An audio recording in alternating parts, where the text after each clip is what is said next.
Situated in a remote corner of Australia's Northern Territory, ERA's Ranger mine has been in production for over 25 years.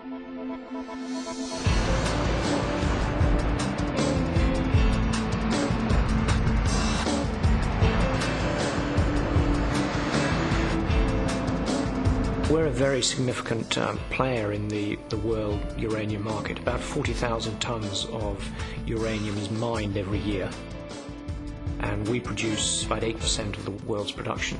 The contained energy is the equivalent of being able to power Taiwan, or approximately 80% of Australia's electricity needs.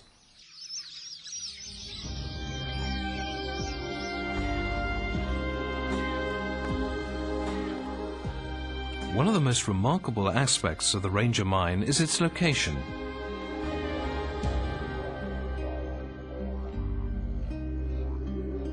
The mine is completely surrounded by the Kakadu National Park.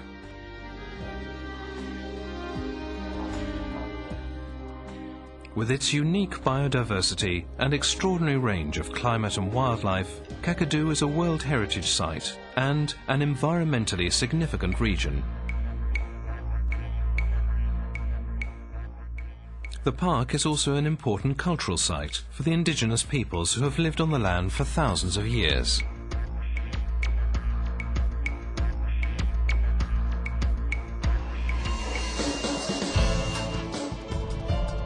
Given the sensitivity of the surrounding park, it's hardly surprising that the presence of a mine that produces radioactive material is a controversial issue.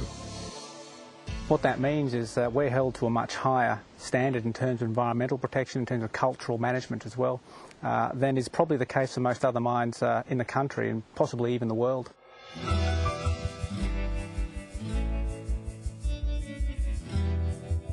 All rainfall runoff from the Ranger site is closely managed. Runoff that does not meet specific quality criteria is retained on site. Some of the water required for mining production can be treated and released back into the lease and ultimately flows through natural waterways into the park.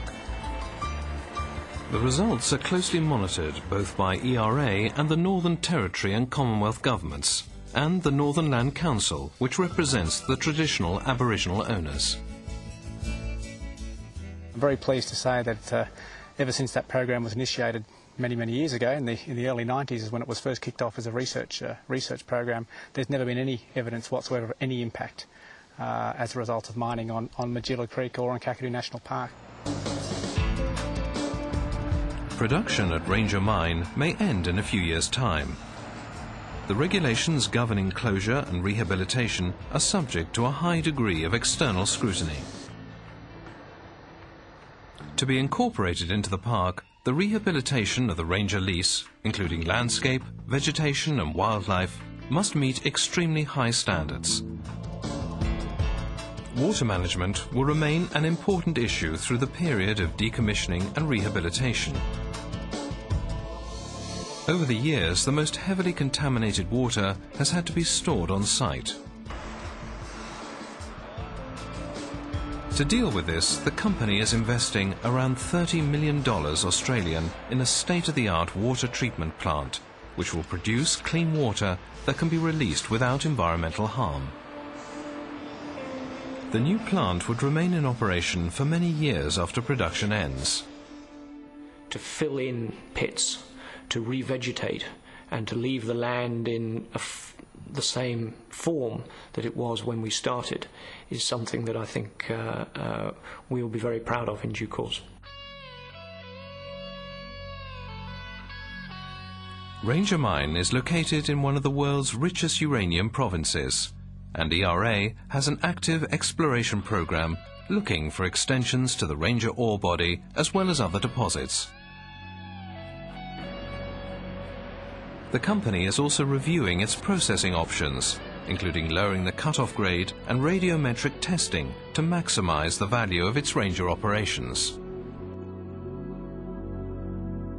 Based on current reserves and production levels, processing at Ranger will cease in 2014.